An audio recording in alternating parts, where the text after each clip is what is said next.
Hello everyone, welcome back to the channel. In today's video, we are going to learn about conceit, an important literary device frequently used in poetry.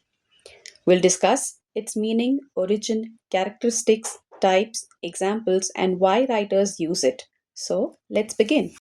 A conceit is an elaborate and extended metaphor that creates an unexpected comparison between two seemingly unrelated objects, ideas, or experiences.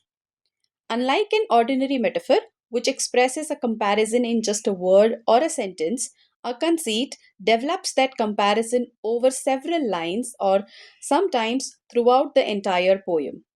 Its purpose is not just to compare two things, but to reveal a deeper meaning through that comparison. Let's look at the main characteristics of a conceit. It is an extended metaphor that develops over several lines or throughout an entire poem. It compares two seemingly unrelated things in an imaginative way. The comparison is sustained rather than being a single brief metaphor. It reveals a deeper meaning or insight through the comparison. It requires readers to think critically to understand the connection. And finally, it adds originality, wit, and depth to the writing. Now, the origin. The word conceit comes from the Latin word conceptus, which means concept or idea. As a literary device, the conceit became popular in the 14th century through the poetry of the Italian poet Francisco Petrarch. Later, in the 17th century, John Donne and other metaphysical poets transformed it into a more intellectual and unconventional poetic device. There are two major types of conceits. The first is the metaphysical conceit, and the second is the Petrarchan conceit. Let's understand each one in detail. A metaphysical conceit was popularized by the 17th century metaphysical poets, especially John Donne. It uses unexpected, intellectually challenging comparisons.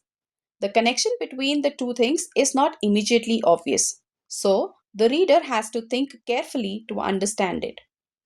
These conceits often compare abstract ideas such as love, time, faith, or the soul with concrete or everyday objects such as a compass, a candle, or a mirror.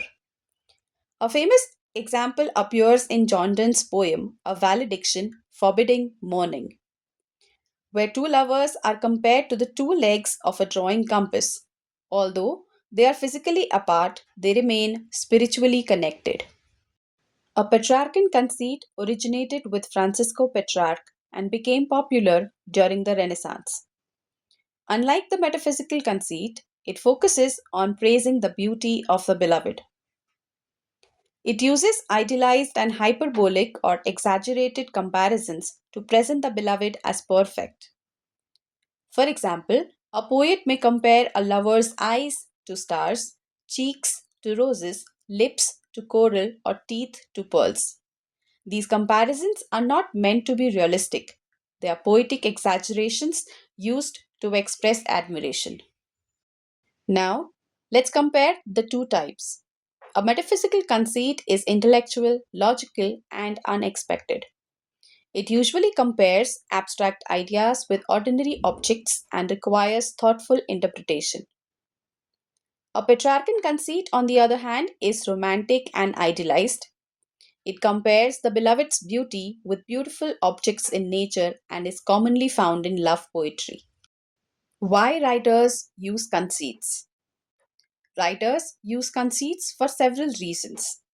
They create a sustained comparison throughout the poem, making the central idea more powerful. They add originality, depth, and intellectual interest to the writing.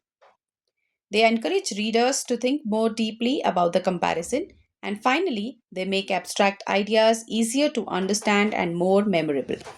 What is the difference between a metaphor and a conceit?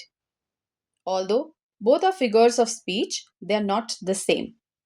A metaphor is usually brief and expresses a simple comparison. A conceit, however, is an extended metaphor that develops over several lines or even the entire poem. In other words, every conceit is an extended metaphor, but Not every extended metaphor is considered a conceit.